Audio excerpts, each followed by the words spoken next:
Сәлем достар, бүгін сіздермен бірге мақпал. Мен сіздерге бүгін өз әдісіммен плов дайындауды көрсететін боламын. Ол өте шашыраңқы, бір-біріне бірікпейтін, әрі өте дәмді болып шығады.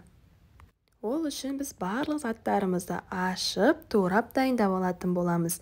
Менде жылқы еті, сол үшін мен еттерді қатты үлкен қылмай, орташа қылып турадым.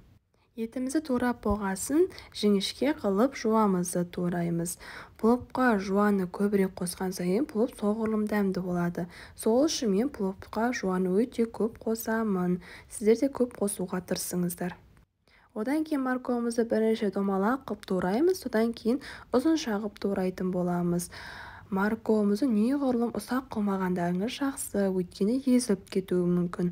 Ал ірі қылып турасаңыздар, онша көрінбей қалады. Сол үшін морковты орташа қылып турауымыз қажет. Содан кейін табамызды газге қойып, үстіне сұйық майымызды құятын боламыз. Сұйық май әбден қызғаннан кейін үстіне етімізді саламыз. Етіміз әбден қызарғанша екі жағын айналдырып қуыратын боламыз. Етімізді қуырып болғаннан кейін жуамызды қуырамыз. Жуамызды жақсылап қызартып қуыратын боламыз.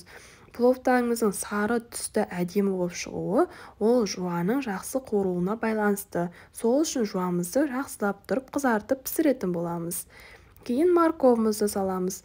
Морковымыз да жақсылап қызарып пісуі қажет. Жақсылап қызарып қуырылғаннан кейін үстіне суымызды құятын боламыз. Етіміз суымызға батып тұру керек. Біздікі жылқының еті болғаннан кейін әбден пісуі қажет. Осылайша етіміздің бетін жауып, 1 сағаттай қайнатып аламыз. Етіміз дайын болғанша күрішімізді жуып дайындап қоямыз.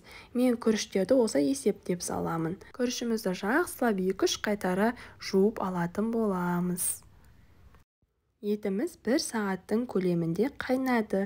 Өте жұмсақ болып піскен. Үстіне күрішімізді саламыз. Күрішімізді жақсылап жай орналастырамыз. Сосын үстіне қайнаған су құятын боламыз. Өздеріңіздің қалауларыңызбен дәмдеуіштер қосасыздар. Сосын орташа отқа қойып 10 минуттай қайнатып аламыз. 10 минуттан кейін суы тартылғаннан кейін күріштердің барлығын бір жерге жинайтын боламыз. Бір жерге бәрін жинап, осылайша қасықтың көмегімен орталарын тесіп шығатын боламыз. Содан кейін қазанның бетін жауып, өте баяу отқа қойып пісіріп алатын боламыз. Міне осылайша біздің палауымыз өте әдемі, шашыраңқы, дәмді болып пісті. Сіздер де дәл осы рецептімен жасап көріңіздер. Сіздерге пайдалы болды деген ойдамын. Әсіресе жаңа түскен келіндерге, қыздарға өте пайдалы болды деген ойдамын. Ұнаған болса лайк қалдырып, пікір жазып, менің парақшама тіркеліп кетіңіздер.